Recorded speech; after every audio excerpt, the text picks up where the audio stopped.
Bueno, llegamos a la sesión 3, después de haber visto en la primera sesión los conceptos fundamentales del electromagnetismo, sus principios, propiedades, leyes, etcétera. En la sesión 2 ya vimos también la inducción electromagnética y ahora en la sesión 3 vamos a ver sus aplicaciones. Y a partir de, y con esta sesión, perdón, la sesión 3, dejaremos ya de trabajar en el contenido teórico y las sesiones 4 y 5 serán para preparar el trabajo grupal para hacer una presentación PowerPoint en la que cada grupo deberá elegir pues alguna aplicación cotidiana o alguna aplicación en algún ámbito pues de salud, de transporte, de energía, algún ámbito en el que la inducción electromagnética pues sea vital. Y deberán explicarlo, sus fundamentos teóricos, el ámbito en el que se aplica, ventajas, inconvenientes, etcétera. Pero bueno, respecto a esta sesión, las aplicaciones. Antes de empezar con las aplicaciones es importante también hablar sobre los tipos de corrientes eléctricas que tenemos, que son de dos tipos. Por una parte tenemos la corriente alterna.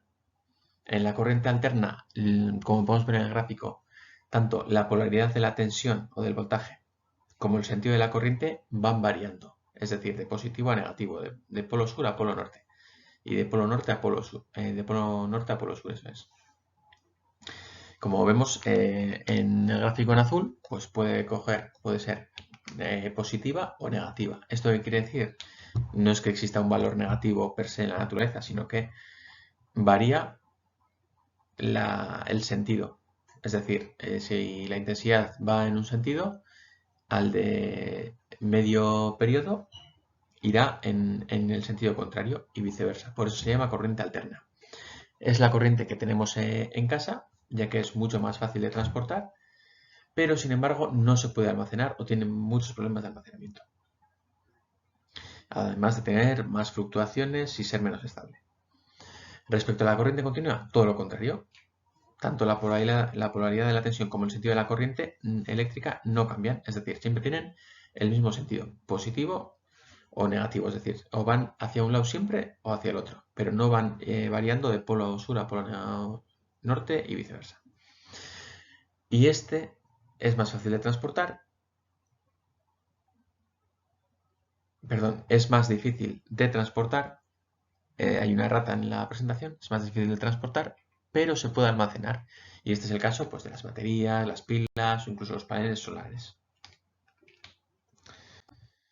Vale, ya teniendo esto en cuenta, podemos hacer una clasificación de las máquinas eléctricas, que van a ser al final las máquinas en las que se aplique la inducción electromagnética, que es su mayor aplicación. Y hay dos tipos de máquinas eléctricas. Por una parte tenemos los generadores eléctricos, que son aquellos que convierten cualquier tipo de energía en energía eléctrica, como el propio nombre lo indica, generadores eléctricos. Y dependiendo de el tipo de corriente que van a generar, pueden ser o alternador, es decir, si la corriente generada es corriente alterna, alternador, si la corriente generada es corriente continua, va a ser dinamo. Y luego están los motores eléctricos, que son aquellos que convierten la energía eléctrica en energía mecánica. Y aquí también los hay de corriente alterna, si se alimentan de corriente alterna, o de corriente continua, si se alimentan de corriente continua. A continuación vamos a hablar del alternador, ¿no? Que es un generador eléctrico de corriente alterna. Es decir, convierte energía mecánica en energía eléctrica y convierte la energía eléctrica de corriente alterna. Y lo hace mediante la inducción magnética. La base teórica ya la hemos visto. Es la ley de Lenz y Faraday. Es decir, si coloca, en el caso más simple, para entender mejor esto, si colocásemos una espira dentro de un campo magnético como tenemos en la imagen, esta espira va a ir girando debido a la energía exterior, energía mecánica que viene del exterior, va a girar sobre un campo magnético, entonces al girar sobre el campo magnético lo que va a hacer es variar el flujo magnético. Entonces, el flujo magnético que atraviesa la espira va a ir variando y por lo tanto se va a ir induciendo una fuerza electromotriz y por tanto una electricidad en la espira, en el circuito de la espira. Vale, es importante comentar aquí que la espira, una de las salidas de la espira está conectada a un anillo colector y la otra a otro anillo y no se tocan, es decir, son dos anillos diferentes, una pata está conectada a un anillo y la otra al otro. Y a su vez estos anillos conectan con las escobillas que son las que van a recoger la corriente eléctrica. Entonces, cada 90, perdón, cada 90 no, cada 180 grados, cada medio giro de la espira va a variar en la polaridad de la corriente y de la fuerza electromotriz. Como podemos ver en el gráfico, empezamos de cero, entonces cuando damos 180 grados hemos alcanzado nuestro máximo, nuestra fuerza electromotriz máxima a 90 grados y positivo, es decir, polaridad positiva, sentido en un sentido. Cuando pasan los 180 grados, pues cambiamos de sentido. Sin embargo, la fuerza electromotriz máxima sigue siendo la misma, etcétera, etcétera. Y así, corriente alterna. Entonces, la fuerza electromotriz, en base a la ecuación, va a ser proporcional al número de espiras, a el valor de la inducción magnética, a la superficie y a la velocidad angular o velocidad de giro de la espira. Y también en función del seno. ¿Por qué? Como hemos visto, la ley de Faraday-Lenz nos dice que la fuerza electromotriz inducida va a ser la derivada del flujo respecto del tiempo. En el caso de la dinamo, muy parecido. También convierte energía mecánica en energía eléctrica, produce corriente continua mediante inducción magnética y la base teórica de la dinamo es la misma que la alternadora, es la ley de Faraday-Lenz. Sin embargo, la única diferencia que hay entre dinamo y alternador reside en los dos anillos colectores que están conectados a las espiras. Si bien en el alternador cada pata de la espira está conectada a un anillo diferente, en este caso están conectadas a dos medios anillos, de forma que por cada medio giro de la espira las patas de las escobillas intercambian polaridad y al intercambiar polaridad siempre se va a mantener en el mismo sentido. Y lo podemos ver en el gráfico, es decir, cuando da media vuelta cambia la polaridad y nos seguimos manteniendo en el rango positivo, en la polaridad positiva o con el mismo sentido. Y finalmente tenemos un motor eléctrico, el motor eléctrico.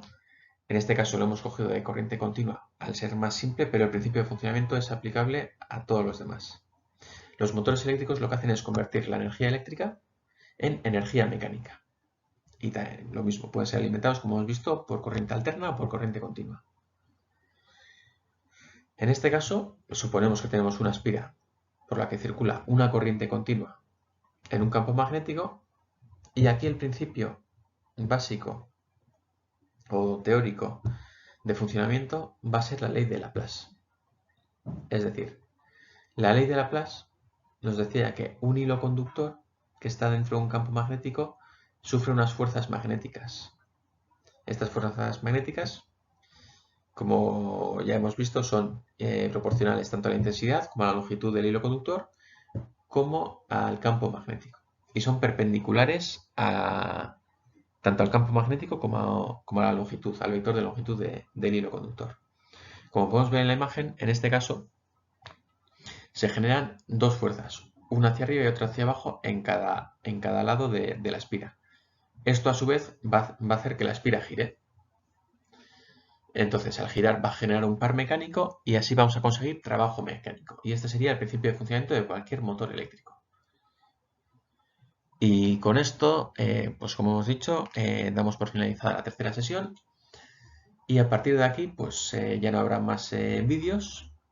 Y lo que tendrán que hacer los alumnos será trabajar por grupos en unas prácticas de laboratorio y a su vez también preparar un trabajo, una exposición oral mediante una presentación de PowerPoint en la que pues expliquen un poco en qué ámbito de la vida, pues por ejemplo del transporte o de la salud o de la energía, se aplica el principio de inducción magnética, qué fundamentos teóricos tiene, qué ventajas, qué desventajas y etcétera. Y eso lo tienen que explicar en un trabajo en una exposición oral.